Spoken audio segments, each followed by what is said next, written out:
Espero que vocês estejam muito bem. Nós estamos falando aí, nas nossas aulas sobre as regiões e falamos na nossa última aula sobre a região Sudeste. A região Sudeste, ela é composta pelos estados do Espírito Santo, Rio de Janeiro, São Paulo e Minas Gerais. E hoje nós vamos falar sobre algo muito interessante que movimentou a nossa economia e que deu início lá na região Sudeste, né? Nós já sabemos que a região Sudeste é composta por 4 estados. Quais são eles? Minas Gerais, Espírito Santo, Rio de Janeiro e São Paulo. Abra aí o livro de geografia de vocês, lá na página 69, onde fala assim, ó, a industrialização brasileira teve início lá no Sudeste. Antigamente, gente, até o fim do século XIX, mais ou menos, os produtos industrializados consumidos aqui no Brasil, eles eram trazidos de outros países. Então, se aqui no Brasil ele não produziu esses produtos, certo?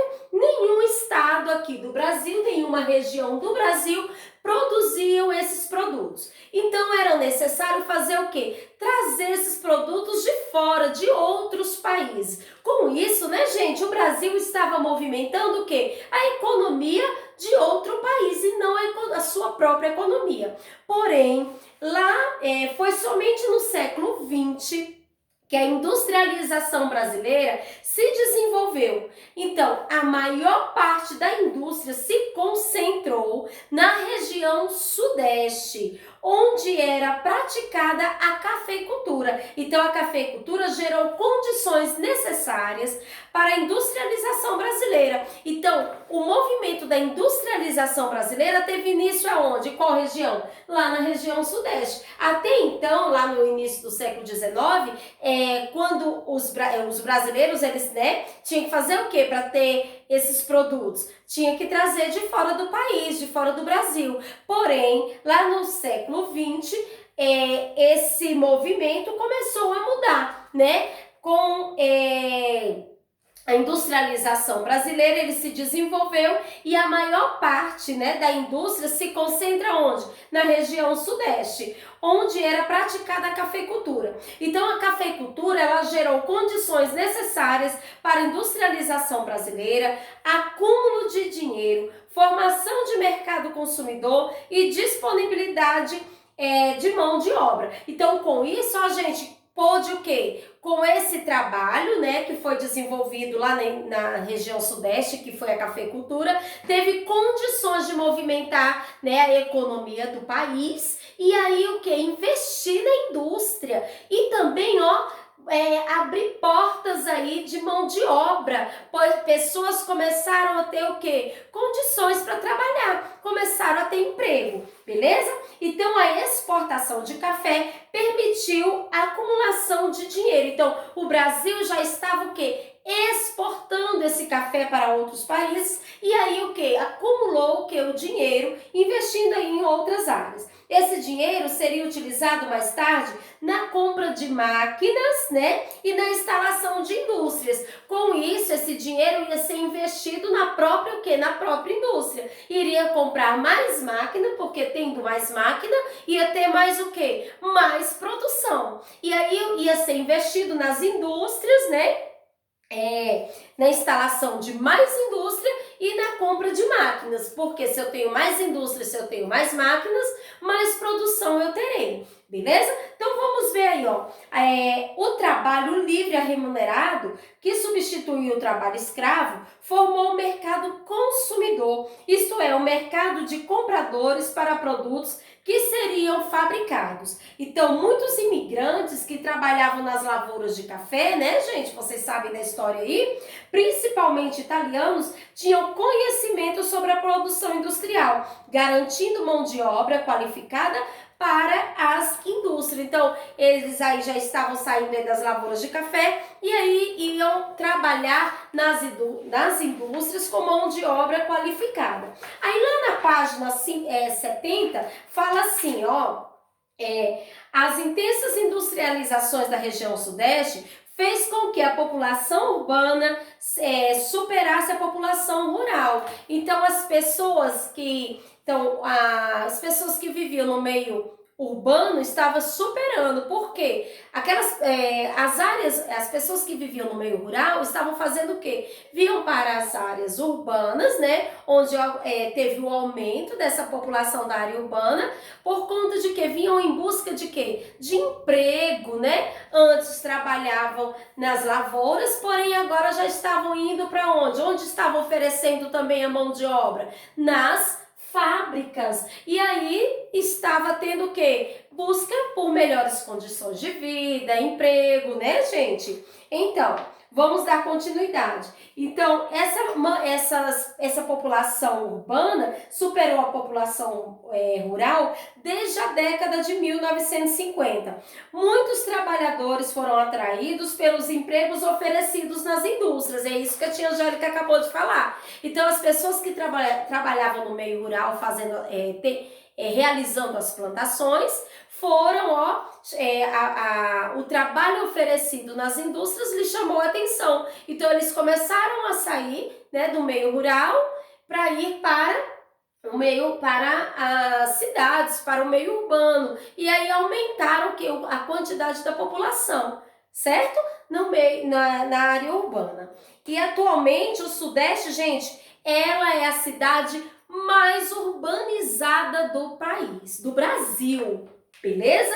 Então, por quê? Porque a cidade é muito grande, há grandes quantidades de casas, de prédios, né? Isso a tia Angélica comentou com vocês na nossa última aula. Quem se lembra? Tenho certeza que vocês estão lembrados. Então, de acordo com o IBGE, que vocês já sabem o que é o IBGE, né? IBGE é o Instituto Brasileiro de Geografia e Estatística, que traz todos esses dados para nós, né? 93% dos habitantes dessa região vivem nas cidades desde o ano de 2015. Então, antes era o quê? A população era concentrada no meio rural, porque tinha as lavouras de café, a plantação de café. Porém, com a criação das indústrias lá na região sudeste, o que começou a acontecer? Uma mudança. As pessoas já estavam saindo do campo, da área rural e vindo para a área urbana. Com isso, aumentou o número da população dessa região. Então, eles saíam da área rural, por quê? Porque eles vinham em busca de emprego. E onde estava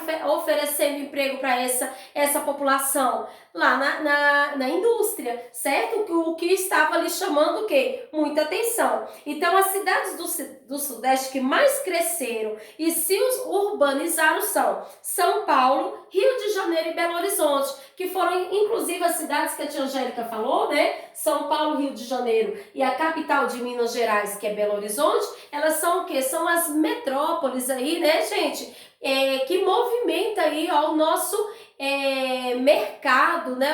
A nossa economia. Beleza, gente? São os locais onde tem o quê? Uma movimentação econômica muito grande, porque nesses locais tem muitas indústrias, como a tia Angélica aqui já falou para vocês. Na atividade de hoje, gente, de geografia, vocês irão responder a página 67 e a página 69, que é onde fala aí desse processo de urbanização e da industrialização aí que começou lá na região sudeste, o movimento aí da industrialização. Beleza?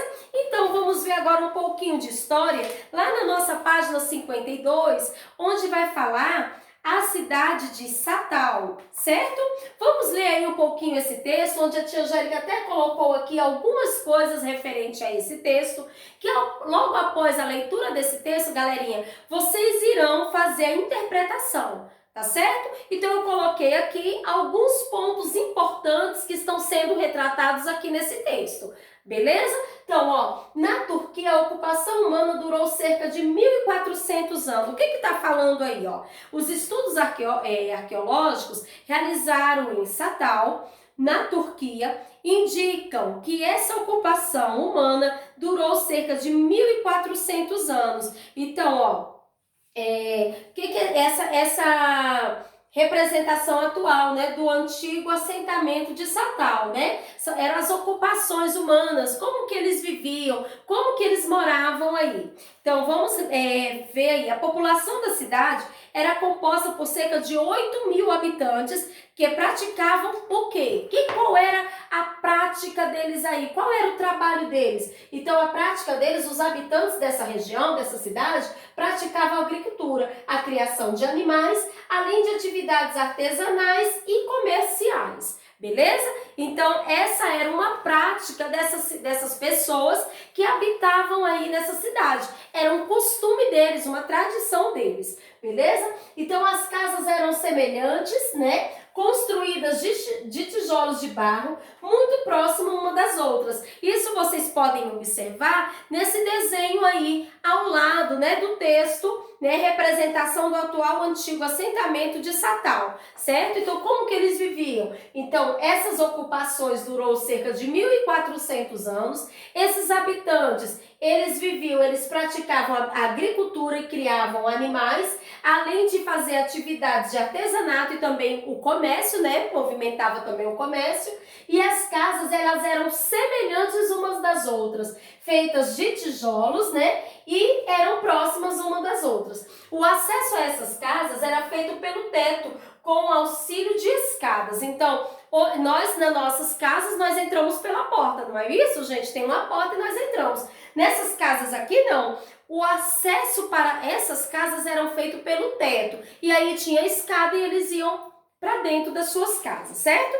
Então, era uma forma, uma tradição. Olhem só, o faraó, os funcionários reais e os ricos viviam em lugares mais altos e em moradias de pedra perto dos comércios. Então, eles tinham, né, porque eles eram o faraó, porque eles eram ricos, então eles tinham o quê? Privilégios, né, gente? Então, muitas cidades do Egito Antigo se estabeleceram no Vale do Rio Negro. Então, essas moradias eram perto, eram próximas uma das outras. Para ter acesso a essas moradias, eles tinham que... eles eram feitos pelo teto e tinha uma escada onde eles iam ter acesso dentro das suas casas. Então, o faraó, como os ricos, eles tinham aí um privilégio. Como que eram as casas deles? Os lugares eram mais altos e as moradias de pedra perto do comércio. Então, tinham aí um privilégio maior, certo? Então, vocês irão ler esse texto e responder a página 53. E também lá na página 69,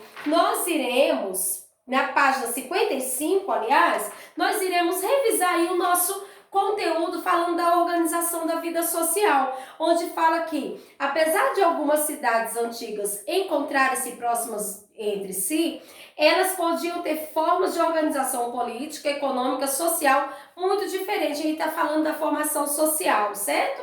Então, da Mesopotâmia, né? Dos sumérios. Então, as antigas cidades sumérias, lá na Mesopotâmia, que é o que a tia Angélica está falando, por exemplo, eram independentes, isso é, cada uma tinha seu próprio sistema administrativo e político. Então, apesar de estarem próximas, elas tinham que independência entre si, essas cidades sumérias. Então, nenhum dependia um do outro. Eles tinham o quê? Uma total independência administrativo e também jurídico. Então, o controle político e religioso ficava nas mãos de um pequeno grupo social, enquanto a maior parte da população trabalhava nos campos e não participava das decisões políticas. Então, somente uma parte, né? Aqueles que onde tinham o maior poder é que tomavam as decisões políticas daquela região. E a maior parte, eles tinham que fazer o quê? Trabalhar. Eles trabalhavam, né?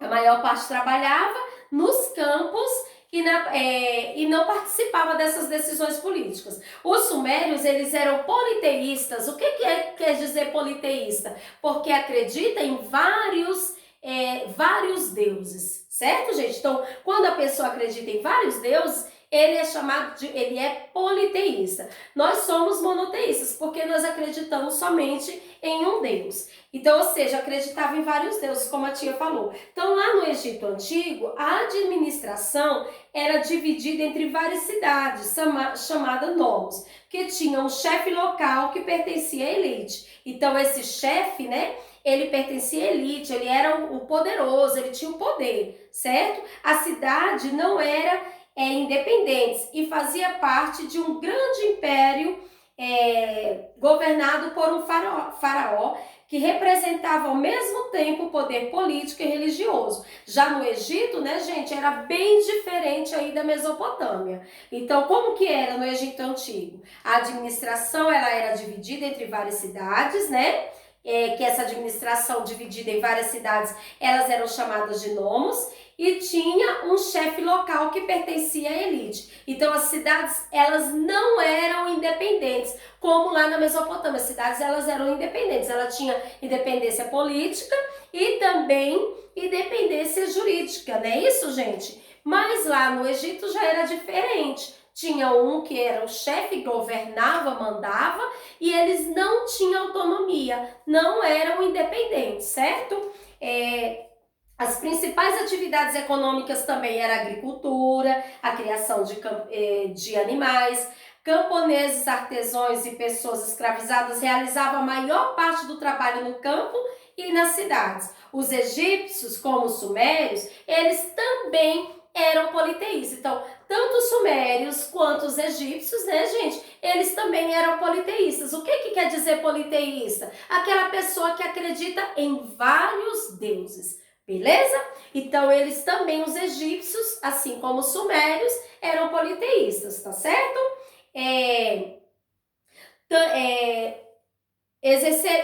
Tanto os egípcios quanto os sumérios exerceram grande influência cultural em outras cidades, com as quais realizavam trocas comerciais.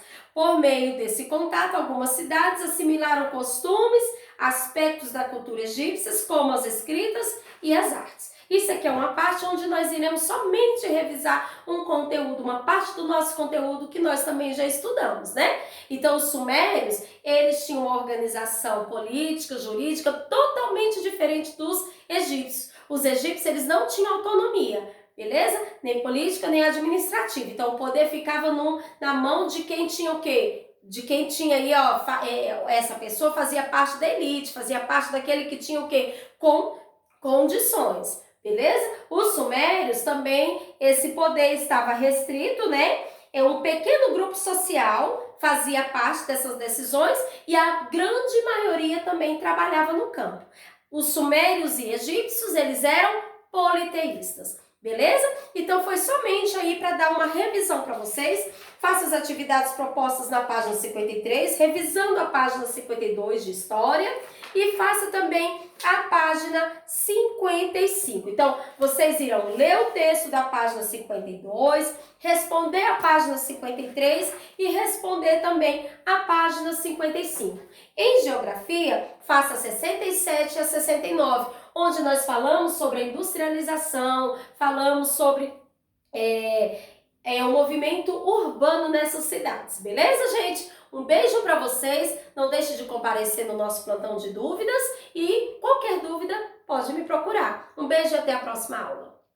Beijo!